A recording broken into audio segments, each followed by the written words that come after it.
Hey, apes. Let's go ahead and keep reading King Lear. We're going to read Act 2, Scene 4. And you might write a note right here at the top. This is in before Gloucester's castle. So Lear has gone to Regan's castle and found out that she and Cornwall aren't at home. And then I'm sure someone at their castle told them that they were at Gloucester's. And so he and his entourage of 100 knights and the fool all come to Gloucester's castle. And they're commenting at the beginning about how it's so weird that Regan and Cornwall weren't at home. So Lear says, "'Tis strange that they should so depart from home and not send back my messenger. As I learned the night before, there was no purpose in them of this remove."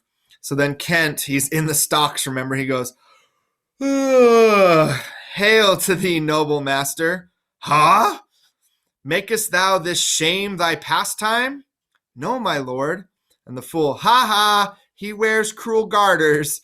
The stocks, "Horses are tied by the heads, dogs and bears by the neck, monkeys by the loins, and men by the legs. When a man's over lusty at legs, he wears wooden nether stocks. What's he that hath so much thy place mistook to set thee here?" And he's talking about, remember, you're my right-hand man. You're the king's right-hand man. You are my knight. Who did this to you because they stepped over their bounds? "It is both he and she, your son and daughter." "No." "Yes." "No, I say. I say yea.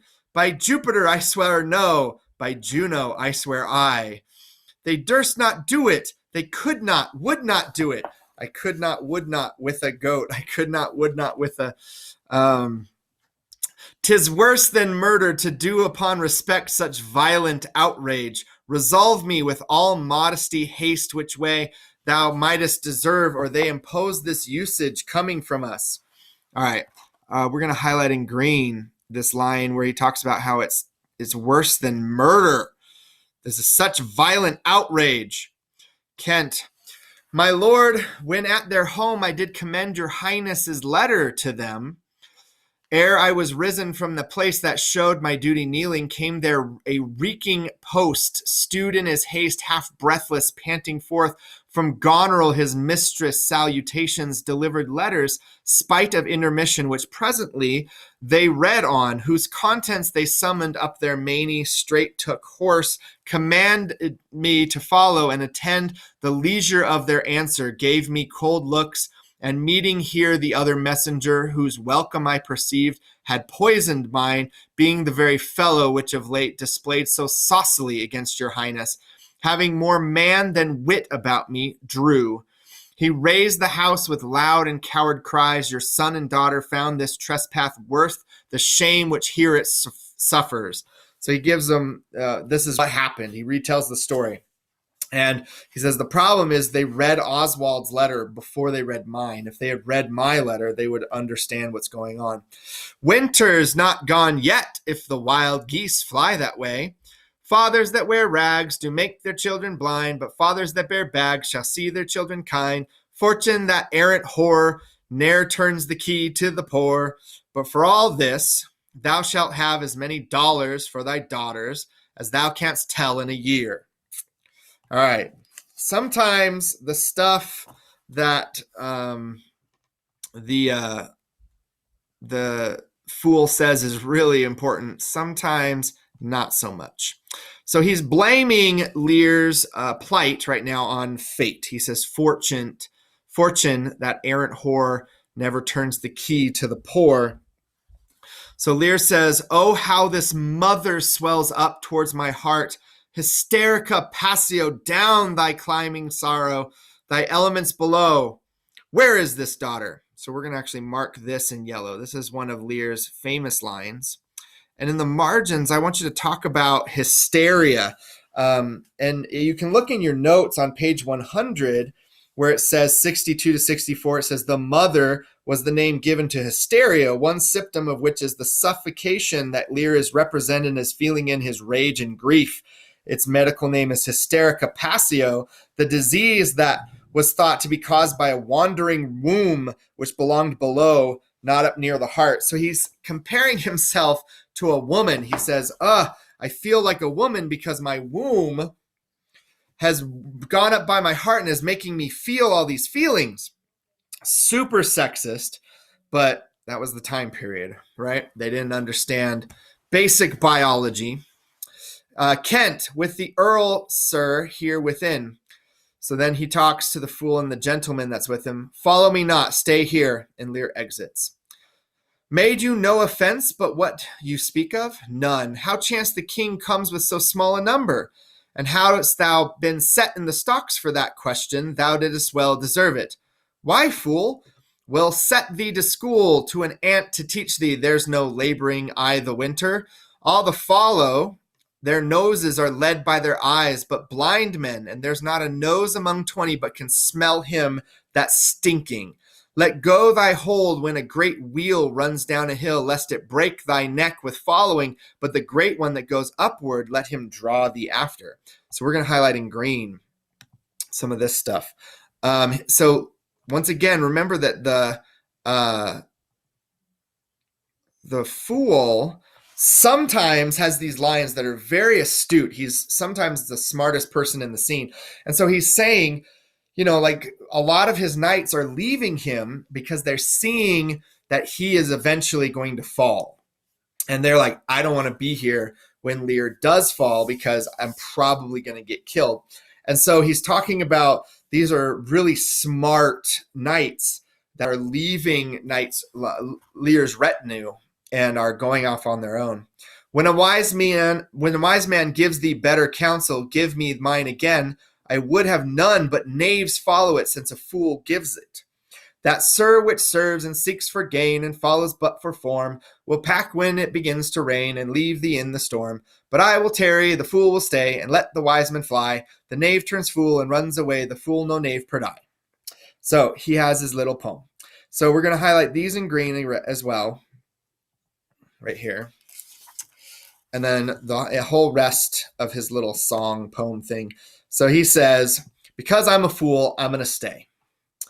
Where learned you this, fool? Not in the stocks, fool. Ha ha! Gotcha, Kent. So Lear and Gloucester comes back out.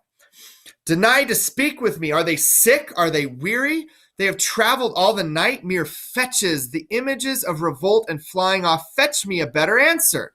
My dear lord, you know the fiery quality of the Duke, how unremoved and fixed he is in his own course.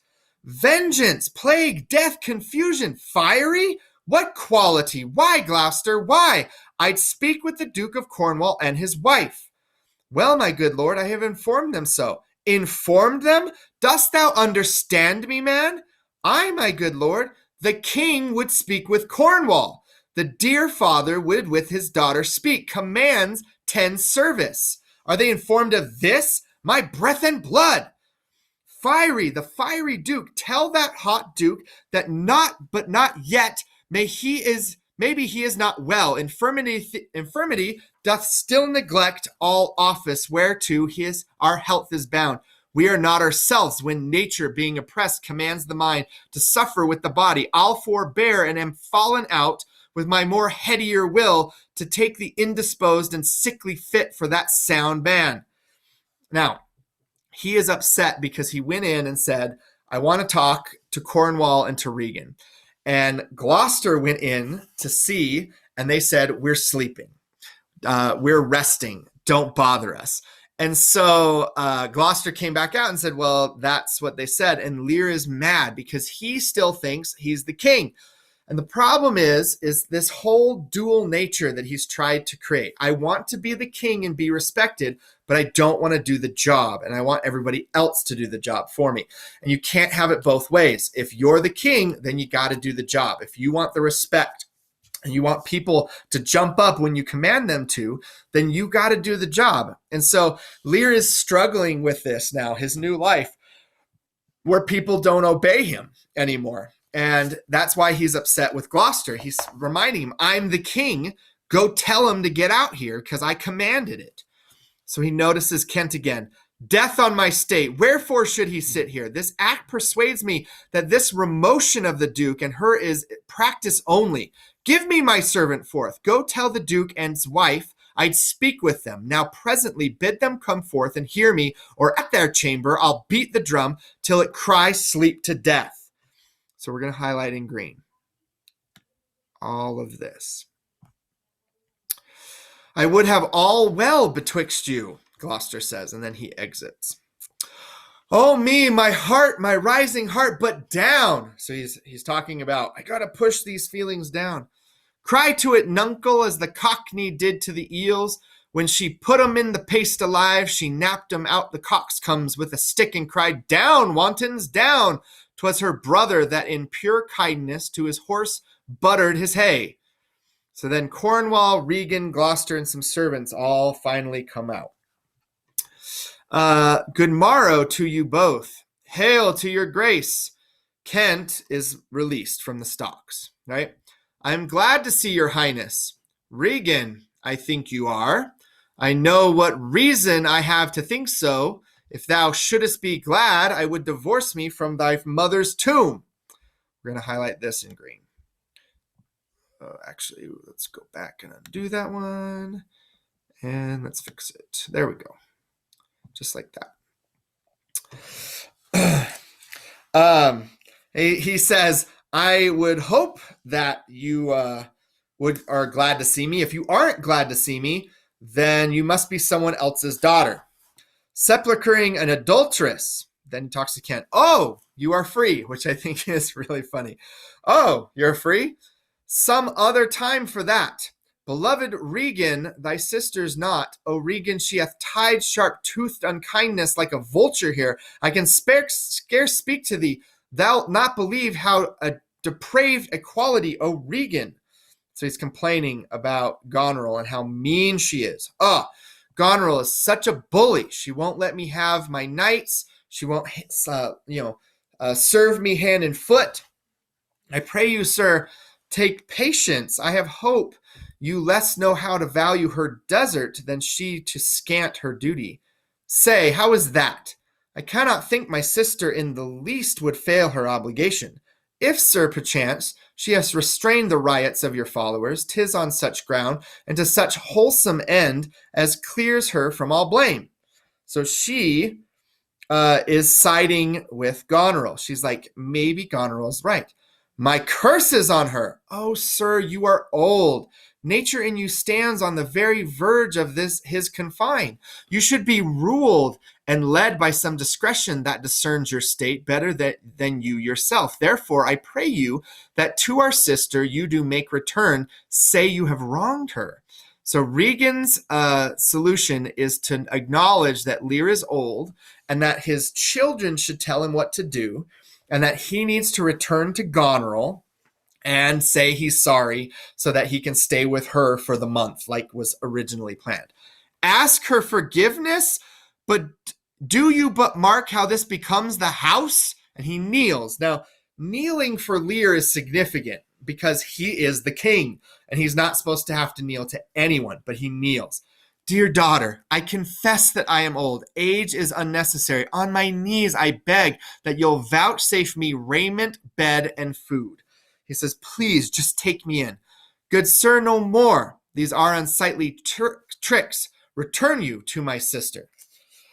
So then he rises, right? Never, Regan. She hath abated me of half my train, looked black upon me, struck me with her tongue, most serpent-like upon the very heart. All the stored vengeances of heaven fall on her ingrateful top. Strike her young bones, you taking airs with lameness. So he curses her again. Fie, sir, fie! You nimble lightnings, dart your blinding flames into her scornful eyes. Infect her beauty, you fen-sucked fogs, drawn by the powerful sun to fall and blister. So he's cursing them as well. Sometimes it's hard to do this. All right, so highlight that, and then we're going to highlight this. Okay. Oh, the blessed gods, you will so will you wish on me when the rash mood is on. So she says, you're cursing Goneril right now. You're going to do the same thing when you come stay with me. No, Regan, thou shalt never have my curse. Thy tender-hefted nature shall not give thee o'er to harshness. Her eyes are fierce, but thine do comfort and not burn. 'Tis not in thee to grudge my pleasures, to cut off my train, to bandy haste words, to scant my sizes, and, in conclusion, to oppose the bolt coming against my coming in. Thou better knowest the office of nature, bond of childhood, effects of courtesy, dues of gratitude. Thy half of the kingdom hast thou not forgot, wherein I thee endowed. So he says, no, Regan, I won't curse you because you're better than your sister. Good sir, to the purpose. So someone's coming. Who put my man in the stocks? What trumpet is that? I know it's my sister. This approves her letter that she would soon be here. So Oswald comes in. Is your lady come? This is a slave whose easy borrowed pride dwells in the fickle grace of her that follows. Out, varlet, from my sight. What means your grace? Who stalked my servant? Regan, I have good hope thou didst not know on it. So you can start to see that Lear is getting so mad that he's going back and forth. He's getting confused because he is mad that Kent got put in the stocks. He's mad that Regan won't take him in. He's mad at Goneril. And now he sees Oswald. He's mad at Oswald because Oswald told on him. And he's just like, he's going crazy. So Goneril comes in. Who comes here? Oh, heavens, if you do love old men, if your sweet sway allow obedience, if you yourselves are old, make it your cause, send down and take my heart. Then he talks to Goneril. Art not ashamed to look upon this beard? And Regan takes Goneril's hand. That is really important because it's symbolic now. Because before, Regan was trying to play both sides and say, you know what, I'm not going to take a side. I'm not going to make Lear mad because she was afraid of her father. But now Goneril's here, and I think that she's more afraid of Goneril. And so she takes Goneril's hand, and this symbolically shows that they are one in their resolve to not put up with Lear's nonsense. Oh, Regan, will you take her by the hand? Why not by the hand, sir? How have I offended? All's not offense that indiscretion finds and dotage terms so. Oh, sides, you are too tough. Will you yet hold? How came my man in the stocks? I set him there, sir, but his own disorders deserved much less advancement. You? Did you? I pray you, father, being weak seems so, if till the expiration of your month you will return and sojourn with my sister, dismissing half your train. Come then to me. I am now from home and out of that provision which shall be needful for your entertainment. Return to her and 50 men dismissed? No. Rather I abjure all roofs and choose to wage against the enmity of the air, to be a comrade with the wolf and owl, necessity's sharp pinch. Return with her? Why, the hot-blooded France that dowerless took our youngest born, I could as well be brought to knee his throne and squire like pension beg to keep base life afoot. Return with her? Persuade me rather to be a slave and sumpter to this detested groom. All of this is great. So we are going to highlight all in green. So you can see how he is getting really upset. And he says, I would rather give up all roofs and sleep under the sky and be friends with wolves and owls. I would rather go and kneel before the King of France and become his subject than go back and be with Goneril and hang out with Oswald, who I hate. And Goneril's, I love her. At your choice, sir. I pray thee, daughter, do not make me mad. I will not trouble thee, my child. Farewell. We'll no more meet, no more see one another, but yet thou art my flesh, my blood, my daughter, or rather a disease that's in my flesh, which I must needs call mine. Thou art a boil, a plague sore, or embossed carbuncle in my corrupted blood. But I'll not chide thee. Let shame come when it will. I do not call it. I do not bid the thunder bearer shoot, nor tell tales of thee to high judging Jove. Mend when thou canst. Be better at thy leisure. I can be patient. I can stay with Regan, and I and my 100 knights. I love this speech, so we're going to highlight in green. He's so mad at Goneril, and he's just like cursing her over and over and over. He's just so upset.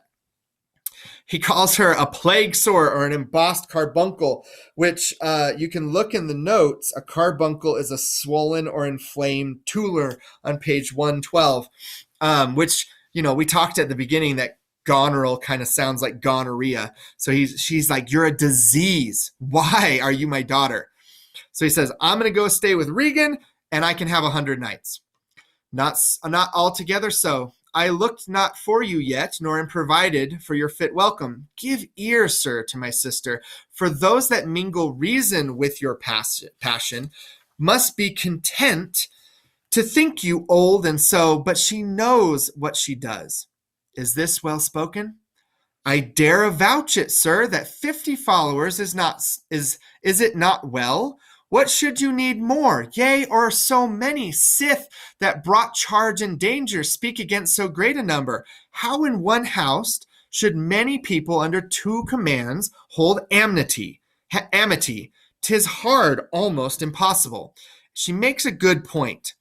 And this line is kind of a meta dialogue, right? Because she says, if you come to my house or Goneril's house, how can the servants and the people who live there deal with two household leaders, right? Heads of house. How can we deal with this? It's hard, almost impossible. But then we can bring this concept back to the idea of England itself, because that's what Lear has done, is he's made England have two heads of household, two kings. And you can't have two kings because you're like, okay, well, which one do I listen to, right? And actually we have three because Lear is acting as a king as well. And so she's making a commentary about her house, but she's also making a commentary about England itself. Why not you, my lord, receive attendance from those that she calls servants or from mine? Why not, my lord? If then they chance to slack you, we could control them. If you will come to me, for now I spy a danger, I entreat you to bring but 25. To no more will I give place or notice. And so she wants to bring it down to 25, not 50, not 100, 25 knights. You don't need more than 25 knights. This is just a protection. And just work with our servants. Why do you need all this retinue? Lear says, I gave you all, and in good time you gave it.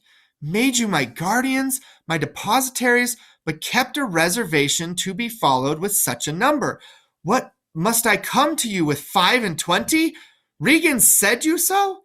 So we're going to highlight, I gave you all, because he did, and gave you in good time. And then this one as well.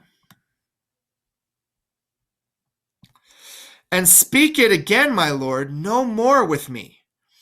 Those wicked creatures yet do look well favored when others are more wicked. Not being the worst stands in some rank of praise. So he says, Regan's the worst now. I can't live with Regan. Goneril, you look a lot better. So he turns to Goneril. I will go with thee. Thy 50 yet doth double 25, and thou art twice her love. So he says, I'll go because you'll let me have 50. Goneril says, hear me, my lord. What need you of 25, 10, or 5? To follow in a house where twice so many have a command to tend you. What need you 1? And right there, we have thunder. Maybe you can hear the thunder. Maybe you can't. But it starts, there's a strike of lightning and thunder. Boom! Right here. So I put a note with boom. And it's symbolic. And it's super important that we see the symbolism of this thunder, because it represents that we are now moving into trouble. And the rain and the storm has come in as things are getting worse and worse and worse in our play, in our situation. Okay, I'm actually going to turn the storm off. Just know that it's now storming, and it's making the thunder and the lightning and the sounds. It makes it hard to concentrate on the reading, though, when the storm's going on in the background. So Lear, oh, reason not the need. Our basest beggars are in the poorest thing superfluous. Allow not nature more than nature needs. Man's life is cheap as beasts. Thou art a lady, if only to go warm were gorgeous. Why nature needs not what thou gorgeous wearest, which scarcely keeps thee warm, but for true need, you heavens, give me that patience. Patience I need. You see me here, you gods, a poor old man, as full of grief as age, wretched in both. If it be you that stirs these daughters' hearts against their father, fool me not so much to bear it tamely. Touch me with noble anger, and let not women's weapons water drops stain my man's cheeks. No, you unnatural hags, I will have such revenges on you both, that all the world shall, I will do such things, what they are yet I know not, but they shall be the terrors of the earth. You think I'll weep, I'll not weep. I have full cause of weeping, but this heart, and more thunder and lightning, shall break into 100,000 flaws, or ere I'll weep, O fool, I shall go mad. So we're going to highlight some stuff. I love this line. I think we've all had this experience where our parents are so mad at us that they say, oh, I'm going to punish you. I do not know what the punishment's going to be yet, but it's going to be so bad. We're also going to highlight Storm and Tempest. And then Lear, Kent, and the fool exit. Gloucester goes after them. Cornwall, let us withdraw, 'twill be a storm. This house is little, the old man and his people cannot be well bestowed. Goneril, 'tis our own blame hath put himself from rest, and must needs taste his folly. For his particular, I'll receive him gladly, but not one follower. So am I purposed. Where is my Lord Gloucester? Follow the old man forth. So they say, he can come and stay with me, but he's not bringing any knights. No servants, no followers, just him. That's it. Because this way they can control him. If he has an army of 100 knights or 50 knights or 25 knights, it's harder to control Lear. Enter Gloucester. He is returned. The king is in high rage. Whither is he going? He calls to horse, but will I know not whither. 'Tis best to give him way. He leads himself. My lord, entreat him by no means to stay. So Goneril has just given an order to Gloucester and said, don't let him stay at your house. Alack, the night comes on, and the high winds do sorely ruffle. For many miles about, there's scarce a bush. O sir, to wilful men the injuries that they themselves procure must be their schoolmasters. Shut up your doors. He is attended with a desperate train, and what they may incense him to, being apt to have his ear abused, wisdom bids fear. And so she says he's made his bed, he needs to sleep in it, right? There's nowhere else for him to go, but I don't care. Shut up your doors, my lord. 'Tis a wild night. My Regan counsels well, come out of the storm. It is a wild night. We're going into a wild night. So Cornwall gives the final word. And, Regan and Goneril have some authority, but Cornwall is the final word. He's the one that has the crown upon his head, so he's the one that can say. And Gloucester has to obey, and if he doesn't, it's treason. So they have to leave Lear out in the cold. All right, that is the end of Act 2, and we will pick up Act 3 next time I see you. Make sure that you're doing all your annotations, and I hope that you've been enjoying it. It's been fun going through and rereading all this stuff and acting it out. We'll see you. Bye.